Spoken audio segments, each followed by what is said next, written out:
Pemirsa, kita ke informasi pertama. Memasuki hari ketiga pencarian 24 penumpang KM Nurul Salsa yang masih hilang usai kapal yang mereka tumpangi tenggelam di perairan Kabupaten Kepulauan Selayar, Sulawesi Selatan. Tim SAR gabungan memperluas area penyisiran hingga 2 mil laut dari titik tenggelamnya kapal. 2 kapal milik Basarnas dan TNI Angkatan Laut serta 1 pesawat intai TNI Angkatan Udara dikerahkan untuk mencari keberadaan para korban.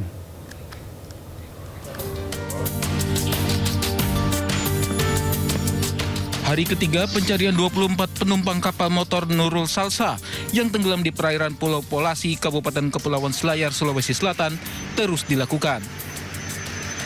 Area pencarian kini diperluas hingga 2 mil laut dari lokasi kejadian. Kapal Basarnas dan KRI Marlin 877 milik TNI Angkatan Laut dikerahkan untuk menyisir laut. Sementara pesawat pengintai Boeing B737-200 milik Lanut Sultan Hasanuddin melakukan penyisiran dari udara. Luas area pencarian akan kembali diperluas jika belum juga temukan para korban hilang. Hingga kini, tim SAR baru menemukan serpihan yang diduga berasal dari kapal motor Nurul Salsa tak jauh dari lokasi kapal tenggelam. Sampai saat ini memang ada serpihan-serpihan kapal yang ditemukan oleh tim SAR gabungan ya. Dalam hal ini juga pihak pesawat intai TNI AU itu sempat melihat ada serpihan, tapi tidak jauh dari LKP atau Lost Non Position itu, atau tempat kejadian awal tidak jauh. Mungkin itu serpihan kapal yang pas tenggelam dia terhambur seperti itu.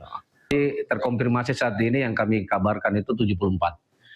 Di mana 49 itu selamat, termasuk ABK, dan 1 orang meninggal.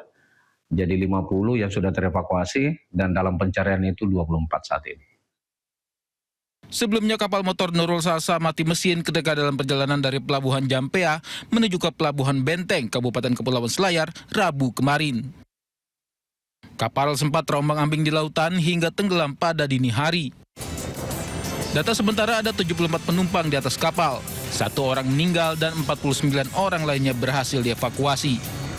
Sedangkan 24 orang lainnya masih dinyatakan hilang. Tim SAR berharap korban hilang terdampar di pulau terdekat hingga dapat ditemukan selamat. Dari Makassar, Sulawesi Selatan, Wahyu Ruslan, iNews melaporkan. Tim penyidik Polri menyerahkan barang bukti kasus dugaan korupsi dan tindak pidana pencucian uang Febri Adriansyah dan Don Rito ke Kejaksaan Agung Jumat kemarin. Iya, ini dia momen ketika barang bukti diangkut menggunakan kendaraan taktis Brimob dari Polda Metro Jaya. Barang bukti terdiri dari box berukuran besar, 8 koper, 1 kardus, 1 brankas berisi uang tunai hingga batangan emas. Proses penurunan barang bukti mendapat pengawalan ketat dari aparat keamanan. Hal ini merupakan rangkaian pelimpahan penanganan perkara dari Polri ke Kejaksaan Agung.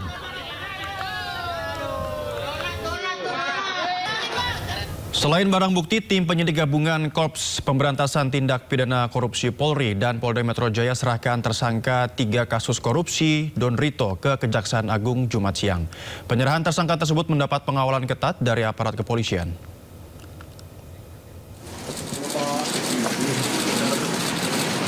Tersangka 3 kasus korupsi Don Rito keluar dari ruang tahanan Polda Metro Jaya untuk diserahkan ke Kejaksaan Agung Jumat siang.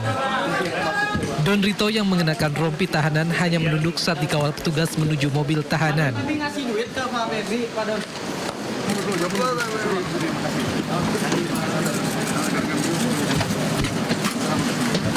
Tidak hanya tersangka Don Rito, barang bukti uang dan emas yang dimasukkan ke dalam sejumlah koper juga turut dibawa untuk diserahkan ke Kejaksaan Agung.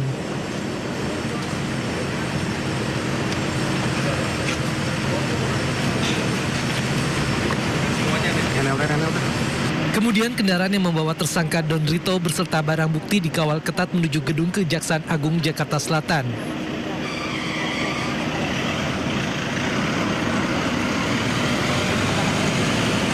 Setelah iring-iringan kendaraan tiba di gedung Kejaksaan Agung, tersangka Don Rito langsung dibawa masuk petugas tanpa menghiraukan pertanyaan awak media yang ada di lokasi.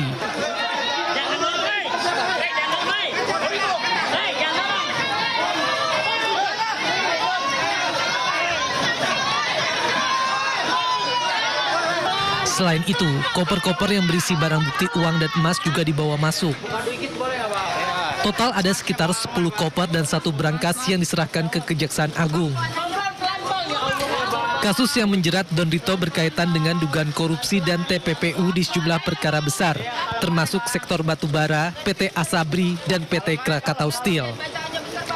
Dari Jakarta, Tim Liputan iNews melaporkan. Kuasa hukum Don Rito Handika Hanggowongso mengklarifikasi jika barang bukti yang berada di rumah Febri Adriansyah merupakan milik kliennya. Handika juga menyayangkan penahanan terhadap kliennya setelah proses pelimpahan alat bukti dan tersangka ke Kejaksaan Agung.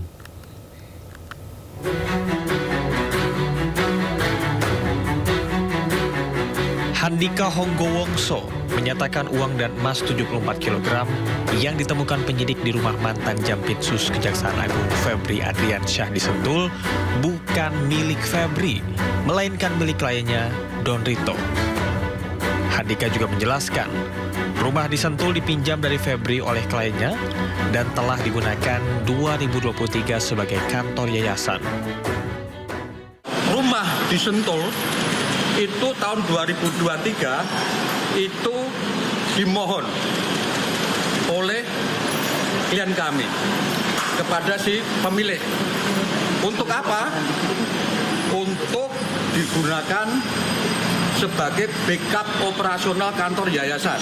Pak Idon meminta izin membangun berangkas. Fungsinya buat apa? Untuk menaruh barang-barang berharga. Karena di situ nanti banyak aktivitas operasional yayasan. Nah, sekarang dikaitkan dengan temuan penggeledahan. Ada 74 kg emas, 12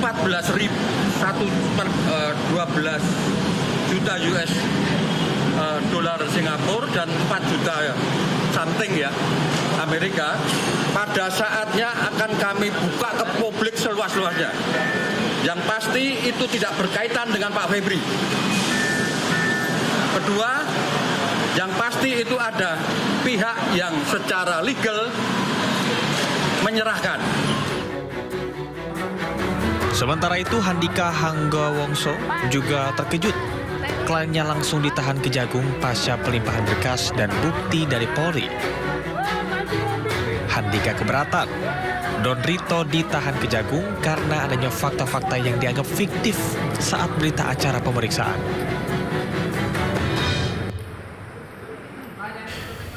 Dan untuk mengetahui informasi terkini seputar kasus dugaan korupsi oleh mantan Jampitsus, kita bergabung dengan rekan kami Ismalia Medasari dari kantor Kejaksaan Agung Jakarta Selatan. Ismalia, apa saja update kasus temuan emas 74 kg dan uang setengah triliun rupiah di rumah mantan Jampitsus Febri Adriansyah? Ismalia. Ya, selamat sore Noval dan juga pemirsa. Untuk update terbaru saat ini di Gedung Kejaksaan Agung memang tidak ada aktivitas apapun. Namun dapat kami informasikan Noval dan juga pemirsa, kemarin memang baru saja dari Kapus Penkum Kejagung ini menyatakan bahwa akan memeriksa mantan Jampitsus Febri Adriansyah sebagai tersangka. Dan kami mendapatkan informasi kemarin memang Febri sudah diperiksa. Ini dinyatakan berdasarkan konferensi pers dari kuasa hukum Febri Adriansyah yakni Hotman Paris dan juga Farisi, bahwa sebelumnya ini juga telah diperiksa dan telah menyerahkan surat kuasa kepada Hotman Paris dan juga Farisi untuk menjadi kuasa hukumnya.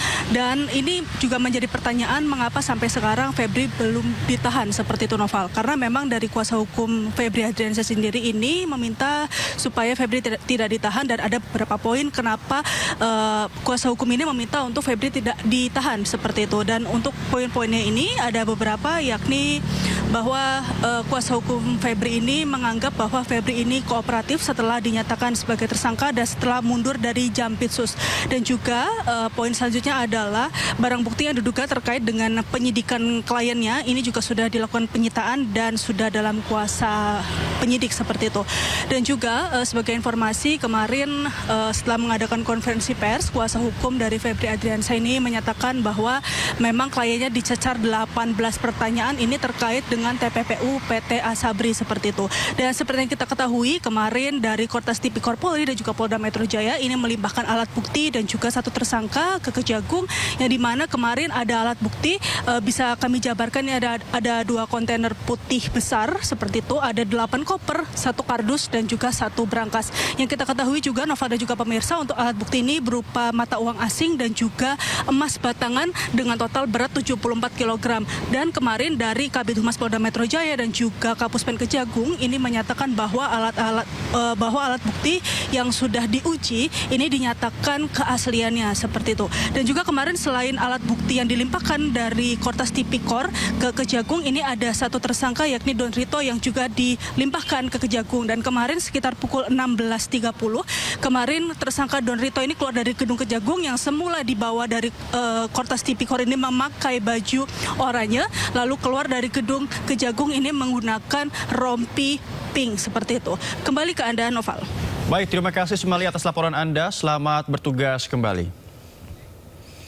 Pemirsa, Kabid Humas Polda Metro Jaya Kombes Pol Budi Hermanto menjelaskan bahwa seluruh barang bukti dinyatakan asli, termasuk dolar Amerika dan dolar Singapura serta emas 74 kg. Perkara lanjutan baik berupa rangkaian dari tanggal 11 berita acara administrasi penyidikan, hari ini barang bukti dan tersangka. Ini merupakan wujud secara sinergitas Kejaksaan Agung Republik Indonesia dan Kepolisian Republik Indonesia tetap mengedepankan etika kelembagaan dan nurani di dalam proses penyidikan. Kami laporkan kepada teman-teman sekalian bahwa pelaksanaan uji barang bukti berupa uang rupiah sebanyak 71.082 lembar dengan nilai nominal 6.059.506.200 dinyatakan asli berdasarkan hasil pemeriksaan Bank Indonesia melalui surat nomor 28/8 DPU tanggal 14 Juli 2026. Barang bukti berupa 74 batang emas lantakan dengan total berat 74 kilo 01459 gram atau sekitar 74,01 kilogram dinyatakan memiliki kadar 23 karat berdasarkan hasil pemeriksaan PT Pegadaian melalui surat nomor 271/0016.00/2026 tanggal 14 Juli 2026. Selanjutnya terkait tentang barang bukti uang dolar Amerika Serikat dengan nilai nominal 6.370.921 dinyatakan sebagai mata uang asli berdasarkan hasil pemeriksaan United States Secret Service melalui surat tanggal 16 Juli 2026. Pemeriksaan ini dilakukan melalui proses-proses yang sudah ditindaklanjuti baik fisik maupun laboratorium, serta barang bukti uang dolar Singapura dengan nilai nominal 16.068.804 dinyatakan sebagai mata uang asli berdasarkan berita acara pemeriksaan laboratoris kriminalistik Pusat Laboratorium Forensik Barreskrim Polri nomor lab 4675/DUF 2026 tanggal 17 Juli 2026. Termasuk terkait tentang beberapa mata uang valuta asing lainnya, ini juga dilakukan uji laboratorium forensik Barreskrim Polri nomor lab 4627/DUF 2026 tanggal 17 Juli 2026.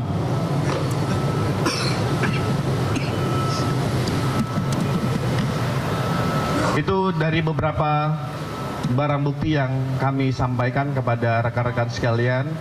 Ini juga sebagai wujud transparansi Kejaksaan Agung dengan Kepolisian Republik Indonesia serta sinergitas dan kolaborasi untuk kita sama-sama menyampaikan bahwa hasil penyerahan perkara lanjutan yang dilaksanakan hari ini artinya tugas dan wewenang tanggung jawab dari penyidik joint investigasi ini sudah kita serahkan secara resmi kepada penyidik Kejaksaan Agung. Pengacara Hotman Paris ditunjuk sebagai kuasa hukum ex Jampitsus Febri Adriansyah. Hotman dampingi pemeriksaan Febri Adriansyah sebagai tersangka di Kejaksaan Agung.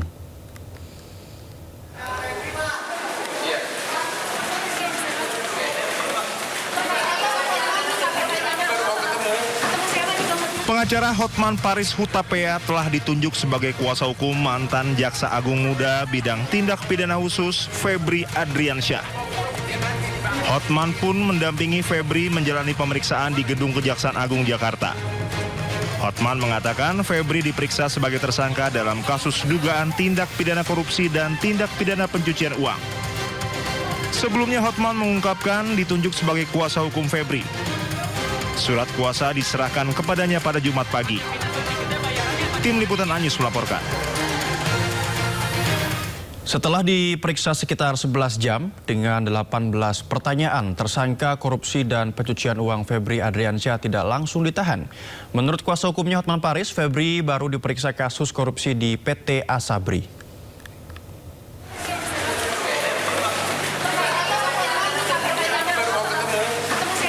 Setelah resmi menjadi pengacara Febri Adriansyah, Hotman Paris Hutapea langsung dampingi ex Jampitsus itu jalani pemeriksaan di Kejaksaan Agung.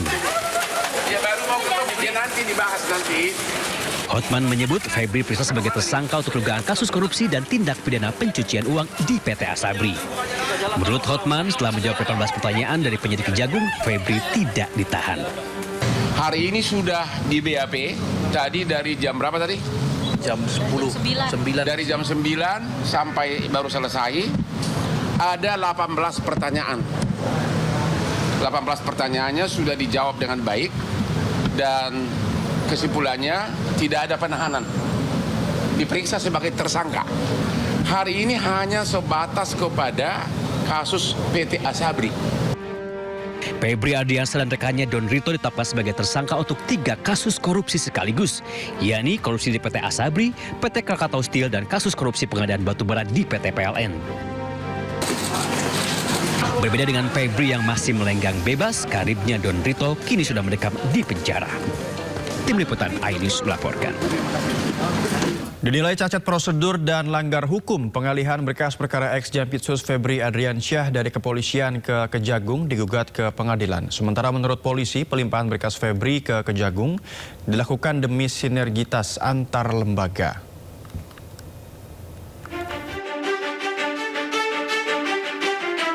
Selain timbulkan kemarahan publik, kasus mega korupsi yang menyeret nama ex Jampitsus Febri Adriansyah juga timbulkan kontroversi. Sejumlah pihak mempermasalahkan pengalihan berkas perkara dari kepolisian ke Kejaksaan Agung. Lembaga Pengawasan, Pengawalan, dan Penegakan Hukum Indonesia atau LP3HI bahkan sudah melayangkan gugatan pra-peradilan ke PN Jakarta Selatan. LP3HI menilai pengalihan penyidikan kasus Febri Adriansyah oleh Kortas Tipikor cacat prosedur formil dan melanggar hukum pidana. Kami melihat bahwa apa yang dilakukan oleh Kortas Tipikor dengan cara mengalihkan berkas perkara kepada Kejaksaan Agung itu tidak sesuai. Pertama, memang dalam aturannya tidak ada.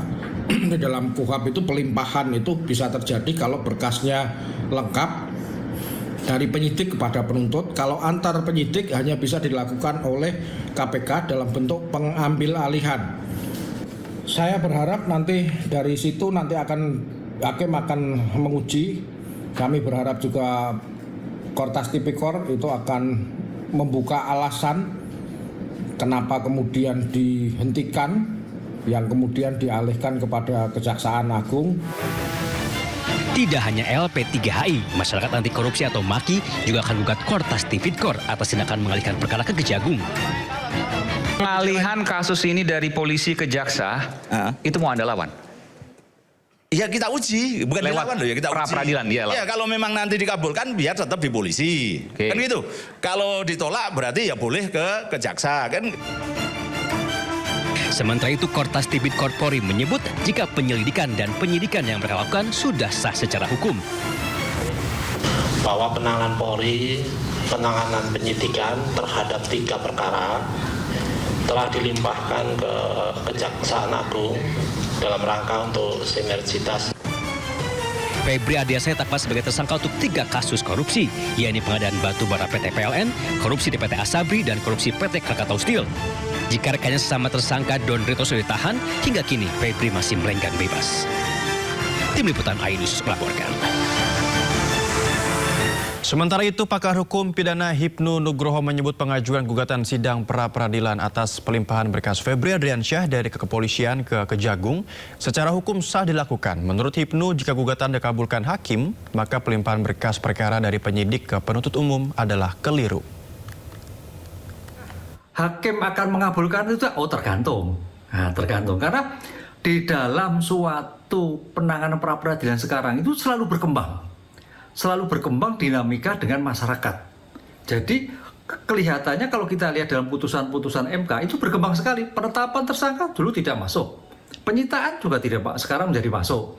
Kemudian terkait dengan pemblokiran dulu nggak masuk, sekarang menjadi masuk. Nah, ini suatu perkembangan. Oleh karena itu kalau nanti upaya pra-peradilan itu diterima, dikabulkan oleh hakim pengadilan pra-peradilan, berarti ini ada suatu temuan baru, suatu ide baru bahwa ketika seorang penyidik menyerahkan pada penuntut umum itu suatu bagian yang keliru, tapi juga ditolak.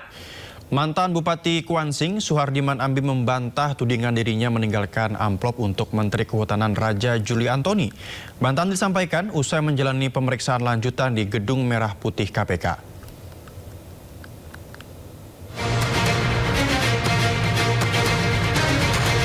Mantan Bupati Kuantan Singingi Kuansing, Suhardiman Ambi membantah pernah memberikan amplop kepada Menteri Kehutanan Raja Juli Antoni. Bantahan itu disampaikan usai menjalani pemeriksaan di Gedung Merah Putih KPK Jumat siang. Suhardiman menegaskan amplop yang diduga berisi uang pecahan dolar Singapura tersebut bukan berasal dari dirinya. Bahkan ia mengaku tidak mengetahui adanya amplop yang disebut ditemukan usai pertemuannya dengan Raja Juli. Di amplop Pak. Saya nggak tahu isinya. Nggak tahu isinya apa ya? Itu Bapak yang ngasih Pak. Bapak yang ngasih. Gue Bapak yang ngasih. Kenapa dikasih Pak? Kenapa dikasih Pak? Kenapa dikasih Pak? Kasih tanggapannya dong Pak. Sementara itu KPK menyatakan laporan penolakan gratifikasi Menteri Kehutanan Raja Juli Antoni telah selesai diproses di Deputi Pencegahan. Meski demikian, penyidik KPK masih mendalami pihak yang berinisiatif memberikan amplop serta motif di balik itu. Terkait dengan pelaporan gratifikasi yang dilakukan oleh Pak Menhub ini sudah case close. Sedangkan di penindakan ini masih akan terus didalami keterkaitannya. Karena dalam konstruksi perkaranya Pak Bupati setelah mengumpulkan uang dari para pihak tersebut, kemudian uang ini diberikan kepada Pak Menteri. Nah, ini tentu didalami.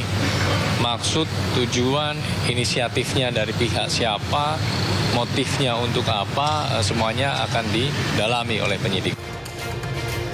Sebelumnya, Menteri Kehutanan Raja Juli Antoni mengungkapkan bahwa Bupati Kuansing Suhardiman Ambi pernah beraudiensi di Kementerian Kehutanan pada 2 Juni 2026 terkait pelepasan kawasan hutan. Usai pertemuan, Raja Juli mengaku menemukan sebuah amplop yang ditinggalkan Bupati Kuansing Suhardiman. Dirinya langsung memerintahkan agar amplop tersebut dikembalikan pada 12 Juni 2026 sebelum KPK melakukan operasi tangkap tangan terhadap Suhardiman Ambi. Tim Liputan iNews melaporkan. Pemirsa, viral di media sosial seorang pejabat Camat Madiun Muksin Harjoko terekam bermain game di ponsel saat sidang paripurna DPRD Kabupaten Madiun. Setelah ramai jadi perbincangan warganet, pejabat tersebut akhirnya mengakui perbuatannya dan menyampaikan permohonan maaf.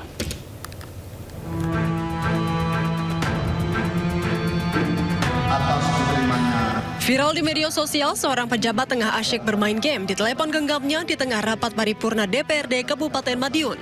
Atas diterimanya predikat opini wajar tanpa pengecualian atau WTP yang ke-13 kalinya, atas diterimanya. Video berdurasi sekitar 18 detik itu pertama kali diunggah pada 15 Juli dan langsung mendapat beragam tanggapan dari para warganet. Awalnya, Sekretaris DPRD Kabupaten Madiun membantah dengan menyebut bahwa sosok pejabat yang viral tersebut bukanlah anggota DPRD. Dari pihak DPRD memastikan itu bukan anggota. Yang jelas bukan anggota dewan. Iya, yang jelas bukan anggota dewan. Tapi kalau memang ruangan itu tempat yang dikira. Ya, ruang rapat paripurna. Memang ruang rapat paripurna. Ruang rapat paripurna. Iya, cuma caranya paripurna waktu apa, tanggal berapa kita juga belum tahu pasti.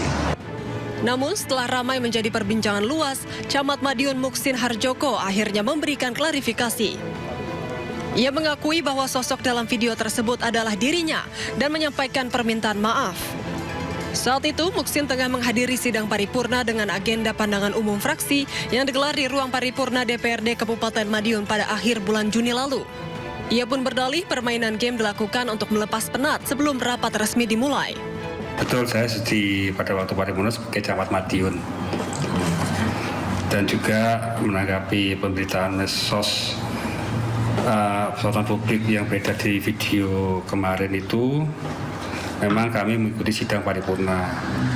Kami menyadari bahwa tindakan itu menimbulkan persepsi yang negatif, padahal pada waktu itu hanya masih pra-acara kegiatan paripurna. Jadi sebelum paripurna itu kegiatannya, dan itu pun kami main game online, tidak judi online, tapi hanya game online biasa. Ia pun berjanji tidak akan mengulangi perbuatan serupa, terutama saat menghadiri kegiatan resmi, serta berkomitmen menjaga etika dan profesionalisme sebagai aparatur sipil negara. Dari Madiun, Jawa Timur, Arif Wahyu Effendi, iNews melaporkan. Ketua DPRD Riau Kaderismanto bersama Ketua Fraksi DPRD Riau menyampaikan permohonan maaf kepada masyarakat Riau. Permohonan maaf ini terkait insiden bentrok dua pendukung anggota DPRD Riau pada Kamis kemarin.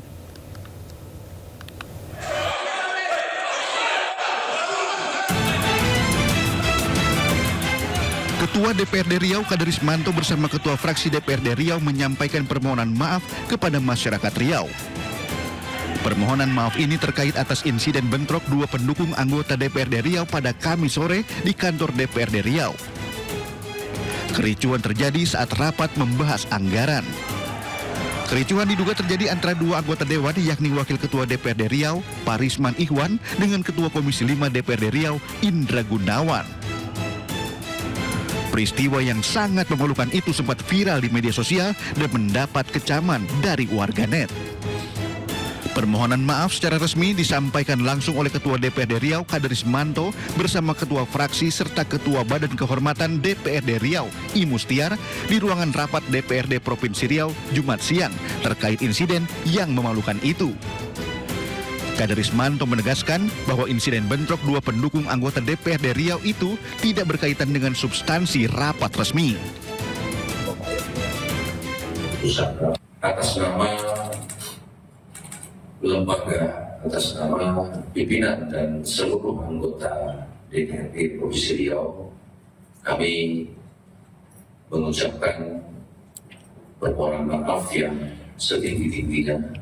Kejadian kemarin itu sesungguhnya memang terjadi pada saat pembahasan Badan Anggaran DPRD dan DAPD Provinsi Riau. Tetapi substansinya bukanlah pada pembahasan Badan Anggaran itu. Kenapa? Penyelesaian dugaan pelanggaran etik diserahkan sepenuhnya kepada Badan Kehormatan DPRD Riau. Badan Kehormatan memiliki wewenang untuk memeriksa, menilai, dan merekomendasikan sanksi sesuai dengan tata tertib anggota DPRD Riau dan peraturan perundang-undangan. Dari Pekanbaru Riau, Indra Yusrizal, iNews melaporkan.